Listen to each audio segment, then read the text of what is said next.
Drop it.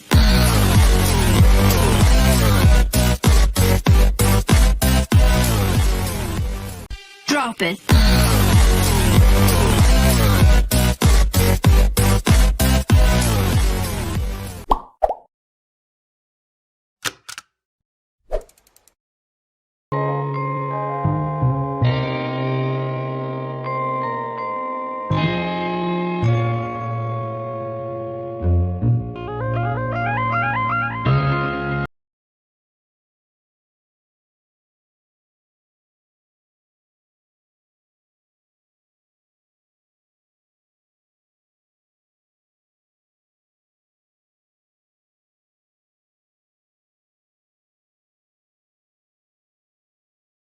Assalamualaikum warahmatullahi wabarakatuh.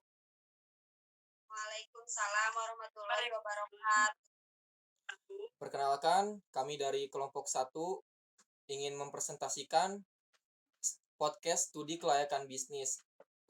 Podcast ini berguna untuk menyelesaikan tugas akhir dalam mata kuliah SKB kelas manajemen C. Kelompok kami yaitu adalah kelompok 1 yang terdiri dari saya sendiri, Adi Maulana Sudrajat, dan Gita Mayangsari, dan Sally Holila. Sebelum mempresentasikan SKB kami akan menjelaskan dulu apa itu SKB. Dipersilahkan Gita Mayang.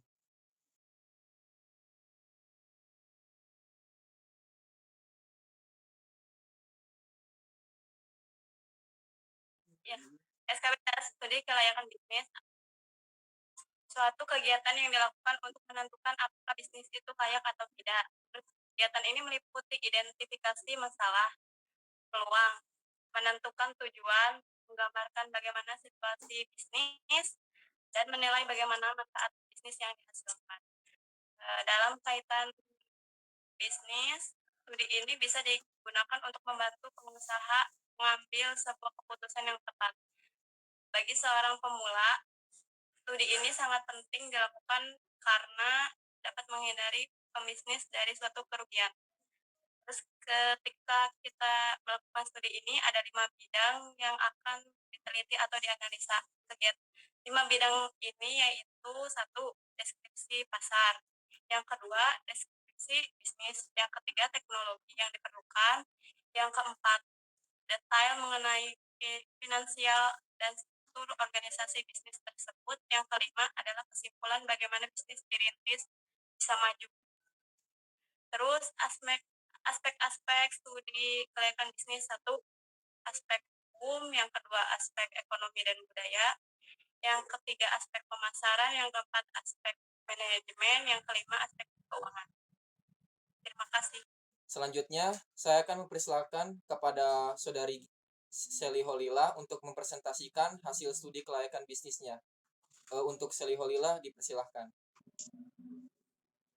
Baik, terima kasih. Nah, rencana nama usaha yang akan saya buat yaitu Celsius Dessert.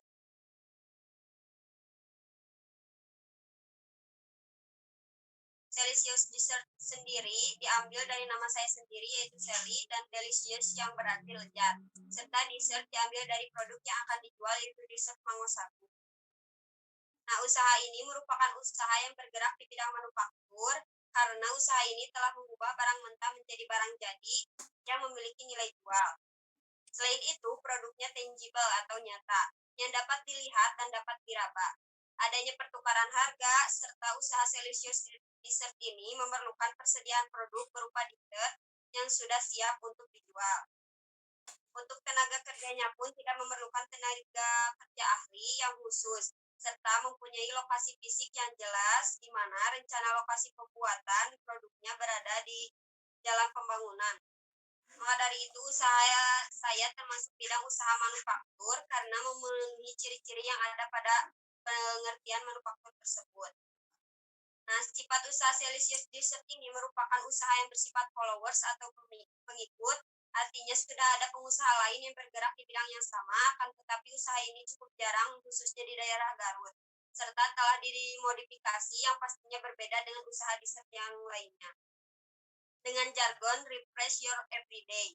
yang berarti segarkan setiap harimu dengan tujuan untuk mengembalikan semangat orang-orang yang ada di sekitar. Nah, aspek pasar, bentuk pasar dari sisi pasar produsen, Celsius Dessert termasuk pada pasar persaingan sempurna dan produk yang dijual bersifat homogen atau sejenis. Terima kasih untuk Saudara Sally Holilah. Buat Saudara Gita, mungkin ada yang ingin ditanyakan kepada Sally Holilah? Atau saya dulu ya yang bertanya, nggak apa-apa? Boleh. Sally Holilah, dalam aspek manajemen, kan ada yang namanya perencanaan. Nah, bagaimana rencana kerja untuk usaha Anda pada 3 tahun ke depan?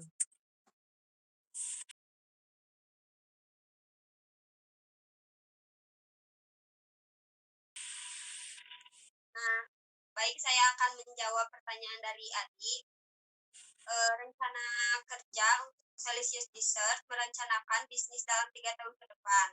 Yang akan dilakukan diantaranya tahun pertama, yaitu melakukan studi kelayakan bisnis dengan mempertimbangkan layak atau tidaknya perusahaan untuk lebih dikembangkan, serta mempertimbangkan berbagai aspek seperti aspek pasar dan pemasaran, aspek teknis dan teknologi, aspek sosial dan budaya, aspek manajemen, dan aspek keuangan. Yang kedua yaitu mempersiapkan sumber dana yang digunakan Celsius Dessert merupakan dana pribadi yang kemudian keuntungannya akan dikembangkan sebagai modal agar lebih berkembang. Selain itu, dana dari investor yang ingin menanamkan modalnya karena usaha ini cukup kompeten. Yang ketiga yaitu mempersiapkan produksi yang dipersiapkan oleh Celsius Dessert cukup matang dan sesuai dengan kebutuhan konsumen. Selanjutnya, tahun kedua yaitu yang pertama penambahan varian rasa. Kedepannya usaha ini akan menambah berbagai varian rasa selain mango sagu. Kemudian yang kedua peningkatan kualitas produk termasuk peningkatan dalam hal kemasan dan penyajian yang lebih unik serta bervariasi. Yang ketiga yaitu penambahan modal kerja dengan cara memutar dana keuntungan yang sudah ada. Dan yang keempat mengubah tempat usaha menjadi lebih instagramable dan nyaman ketika ada pelanggan yang berkunjung. Nah, untuk tahun ketiga yaitu meningkatkan market share atau perluasan pemasaran, mengenalkan produk lebih dari sebelum-sebelumnya. Yang kedua yaitu pengembangan usaha dengan membuka cabang setelah dilakukan perluasan dan konsumen telah mengetahui produk yang dijual. Untuk itu, agar konsumen di berbagai daerah bisa merasakannya, maka perlu pengembangan usaha dengan membuka cabang baru dan kualitas yang tetap terjamin. Yang ketiga yaitu mengganti teknologi produksi. Dengan adanya permintaan konsumen yang semakin meningkat, maka perlu adanya perbaikan atau pengubahan alat-alat teknologi yang biasa digunakan dengan alat yang lebih canggih agar lebih efektif dan efisien dalam proses produksi produk.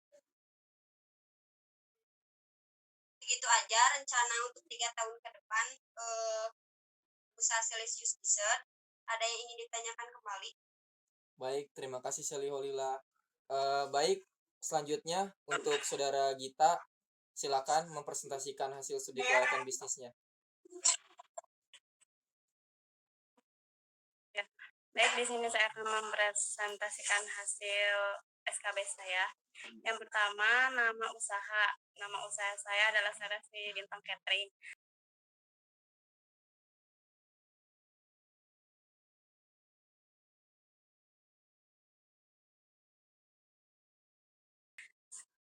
Terus bidang usahanya adalah jasa. Karena saya bergerak sebagai jasa untuk makanan khitanan, pernikahan, dan lain-lain. Terus sifat usahanya adalah followers. Karena saya tinggal mengikuti mendesain varian baru pada usaha yang akan saya bangun sehingga tampilan berbeda dari yang lain. Terus menunya bisa request ya, sesuai yang diinginkan dan bisa seperti masakan rumahan. Deskripsi usaha Seleksi Bintang awalnya hanya sekadar iseng saja, yang awalnya dari hobi lalu diasah sebagai peluang usaha. Di masa pandemi ini saat PSBB, satu-satunya cara untuk mendapatkan makanan dengan cara membeli secara online di GoFood atau GrabFood. Terus menu andalan selera si bintang adalah namanya iga ngageol dan ayam camero. Alasan mendirikan usaha catering karena dapat diketahui latar belakang yang telah dijabarkan di atas, bahwa dari hobi yang diasah sebuah peluang usaha dapat terbuka lebar tanpa harus bingung memulai dari mana dan bagaimana, serta kembalinya modal 2 kali lipat yang menjanjikan tanpa harus menunggu lama. Terima kasih buat presentasi dari saudara Gita. Silakan, barangkali ada yang mau ditanyakan dari saudara Soliholila. Saya ingin bertanya, dalam proses penilaian layak atau tidak layaknya, aspek apa saja sih yang akan diangkat pada studi kelayakan bisnis yang akan dibuat oleh kita?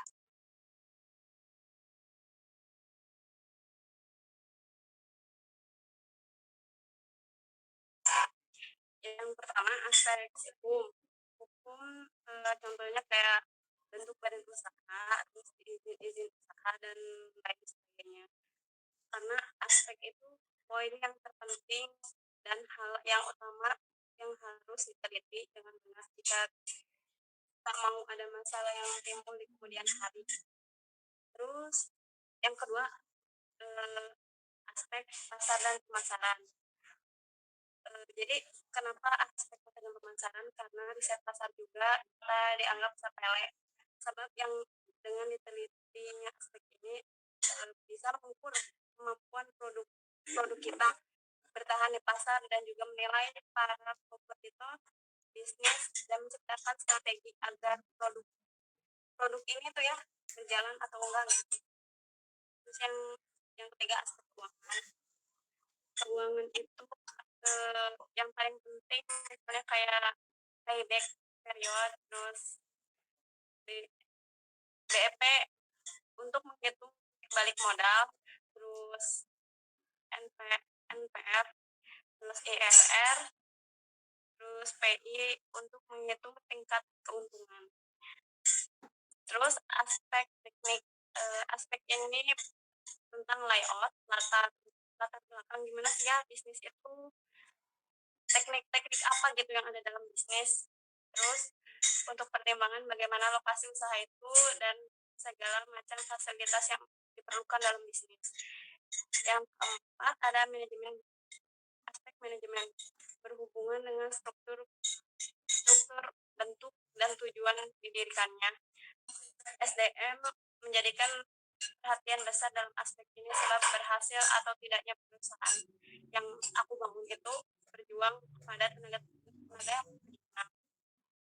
Terus aspek ekonomi sosial, ini membahas tentang sarana prasarana untuk akses jalan, kayak terus lowongan pekerjaan dan bagaimana fasilitasnya.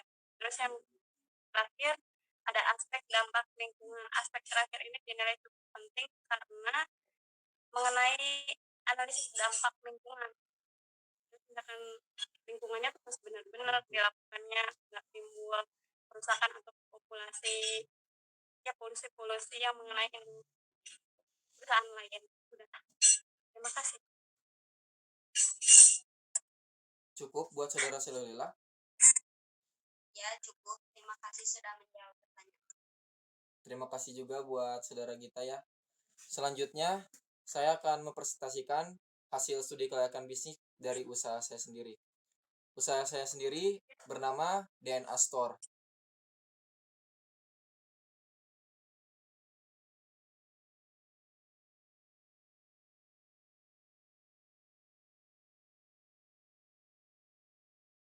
Usaha ini bergerak di bidang manufaktur karena usaha ini merupakan kegiatan pengolahan bahan baku mentah secara kimiawi dan fisika untuk mengubah bentuk dan fisiknya agar bisa dibuat produk tertentu. Produk kami sendiri yaitu adalah sendal kulit. Sifat usaha ini adalah followers karena sudah banyak usaha-usaha lainnya yang memproduksi maupun menjual sendal kulit ini. Usaha ini bergerak di bidang manufaktur karena usaha ini merupakan kegiatan pengolahan bahan baku mentah secara kimiawi dan fisika untuk mengubah bentuk dan fisiknya agar bisa dibuat produk tertentu. Produk kami sendiri yaitu adalah sendal kulit. Sifat usaha ini adalah followers karena sudah banyak usaha-usaha lainnya yang memproduksi maupun menjual sendal kulit ini. Tetapi kami lebih mengembangkan produk sendal kulit ini menjadi lebih berbeda seperti desain dan warna yang lebih menarik. Manfaat usaha ini adalah yang pertama, dapat membuat sang pemilik usaha melatih jiwa kepemimpinannya. Yang kedua, dapat membuka lapangan pekerjaan bagi masyarakat sekitar. Yang ketiga, membantu pemerintah untuk mengurangi angka pengangguran dan kemiskinan. Dan yang terakhir, membuat lingkungan sekitar menjadi lebih berbudaya dengan produk sendal kulit kami yang digunakan oleh masyarakat. Selanjutnya, dalam menentukan harga produk, DNA Store mengklasifikasikan produk yang diperuntukkan untuk kalangan menengah ke atas dengan harga mulai dari 110.000 sebab desain dan kualitasnya bervariatif dan tahan lama. Di masa pandemi ini, DNA Store melakukan promosi melalui perangkat digital seperti membuat brosur yang kemudian disebarkan ke berbagai media sosial seperti Instagram, Facebook, dan WhatsApp. Kemudian, DNA Store juga membuat sales promotion berupa hadiah dan pemotongan harga pada periode tertentu untuk menarik pelanggan. Letak pembelian bahan baku untuk memproduksi sendal kulit cukup mudah, karena DNA Store ini sudah mempunyai tempat langganan untuk membeli bahan kulit sapi lokal. Bahan tersebut akan diantarkan langsung ke lokasi atau ke toko, sehingga mempermudah dalam proses pembuatan produk. Tujuan utama dari DNA Store ini adalah mencari keuntungan yang optimal dan memenuhi kebutuhan konsumen serta menjadi penyedia lapangan kerja bagi masyarakat sekitar. Mungkin itu yang dapat saya sampaikan. Barangkali ada yang mau ditanyakan, silakan. Saya bertanya kepada Adi ya, bentuk organisasi pada usaha Adi itu yang bagaimana ya?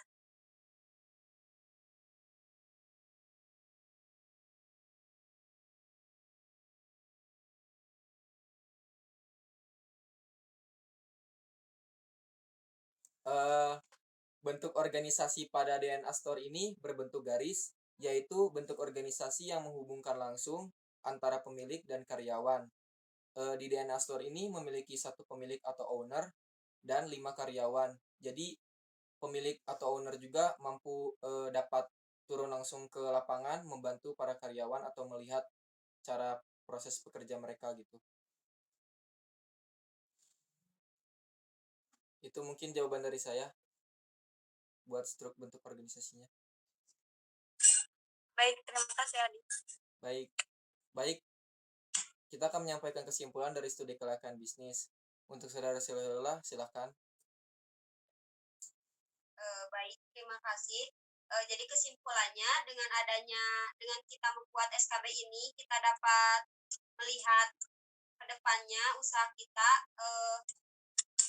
lancar atau tidaknya dengan melihat dari aspek pasar pemasaran, teknologi, manajemen, keuangan, dan aspek yang lainnya.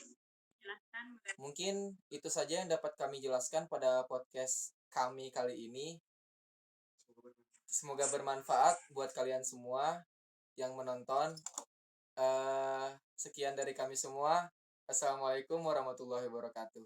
Waalaikumsalam warahmatullahi wabarakatuh. 5, 4, 3, 2, 1, close the door. Guys, enggak sih nya nuhunnya hatur nuhun pisan sumpah. Nuhun pisan asli. Siap. Nuhunnya. Aslinya